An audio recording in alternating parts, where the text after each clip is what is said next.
Assalamualaikum ya akhi ya ukhti, atamasya ilal maghdad wa la tansa i'malur ribat, idza kuntum ummat Muhammad ajibus salami bin nasyad. Assalamualaikum warahmatullahi wabarakatuh. Alhamdulillahilladzi arsala rasulahu bil huda wa dinil haqqi liyudhhirahu 'ala ad-dini kullih walau karihal musyrikun. Allahumma shalli wa sallim ala sayyidina Muhammadin wa ala alihi wa sahbihi ulil fadaili wal a'mal, amma ba'd. Yang terhormat kepada Dewan Hakim yang arif dan bijaksana, kepada panitia lomba yang semangatnya luar biasa, dan para pemirsa dimanapun Anda berada. Hadirin hadirat rahimakumullah. Mengupas kata halal sangatlah luas. Halal bukan hanya sekedar label pada makanan atau sebuah produk. Lebih dari itu, halal adalah prinsip hidup seorang muslim. Halal menjadi syarat utama agar kita dapat meraih keberkahan dan ridho Allah Subhanahu wa Ta'ala. Kalau kita menginginkan hidup yang baik dan berkah, maka kita harus memperhatikan apa yang kita makan dan minum, pakaian yang kita kenakan. Semua itu hendaknya berasal dari sumber yang halal. Di era digital ini, teknologi tentu sangat membantu kita dalam menerapkan gaya hidup halal.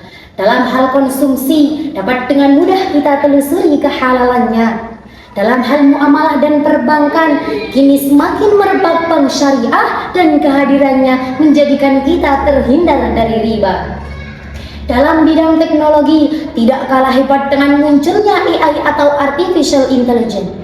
Namun, sudahkah kita memanfaatkannya dengan baik dan benar menurut syariah?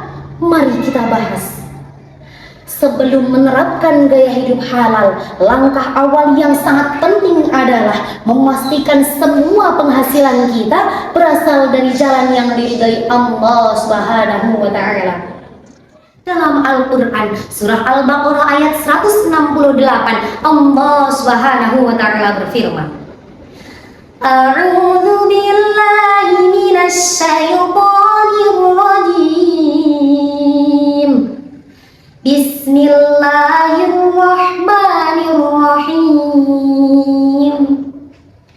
Ya ayyuhan nasu kulu mimma fil ardi halalan thayyiban wa la tattabi'u khutuwatis syaitan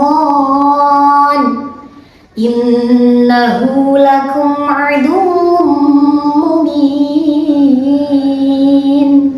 Al-ayah. Dalam ayat ini, selain kata halal, Allah juga menyebutkan kata thayyiban yang artinya baik. Artinya, semua perkara yang kita konsumsi tidak hanya halal secara zat, namun juga baik secara kualitas, kesehatan, dan bermanfaat. Pada zaman modern ini, sepatutnya kita sangat berhati-hati karena terkadang secara tidak sadar kita melakukan perbuatan yang haram atau syubhat, seperti melakukan plagiasi, melihat atau menyebarkan aib orang lain, bahkan terlibat dalam judi online. Hal ini kian marak terjadi. Mengapa? Karena kurangnya pengetahuan tentang mana yang halal dan mana yang haram. Hal ini relevan dengan hadis Nabi Muhammad SAW yang diriwayatkan oleh Imam Bukhari yang berbunyi, Sayati 'alan nasi zamanun la yubadil mar'u bima akhadal mal aminal halal aminal haram, yang artinya akan tiba kepada manusia suatu zaman di mana seseorang tidak peduli dari mana hartanya diperoleh, apakah dari yang halal atau yang haram. Wal'iyadu billahi min dalik. Hadirin hadirat rahimakumullah. Lalu bagaimana implementasi gaya hidup halal dalam kehidupan kita? Dalam mencari nafkah, Kita menghindari riba dan ketidakjujuran. Dalam konsumsi, kita berusaha mengecek label halal, bahan, dan cara pengolahannya. Karena segala sesuatu yang masuk pada tubuh kita sangat berpengaruh dalam hati dan pikiran. Dalam pengeluaran dan gaya hidup, kita menggunakan barang-barang yang halal dan sesuai dengan kebutuhan, bukan karena gengsi atau ikut-ikutan. Dan yang terakhir, dalam bergaul dan bermasyarakat, halal berarti menjaga akhlak, tutur kata, dan adab dalam bermuamalah dengan sesama. Kiranya sangat memprihatinkan, kita sebagai manusia yang memiliki akal dan budi diam saja tidak mengembangkan pengetahuan kita tentang halal, haram, dan subhat. Karena yang membedakan di antara muslim sejati dengan yang lain adalah kadar keimanannya. Sudah tiba saatnya kita kembali mericat hati dan iman kepada Allah Subhanahu wa Ta'ala, seperti dawuh dari Sayyid Abdullah bin Alawi Al-Haddad Hadramaut yang mengatakan bahwa orang Islam itu derajatnya berbeda. Yang membedakan di antara mereka adalah iman dan amal solih.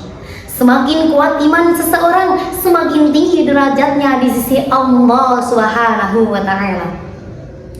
Cukup sekian yang dapat saya sampaikan. Wa ma khalaqtul jinna wal insana illa liya'budun.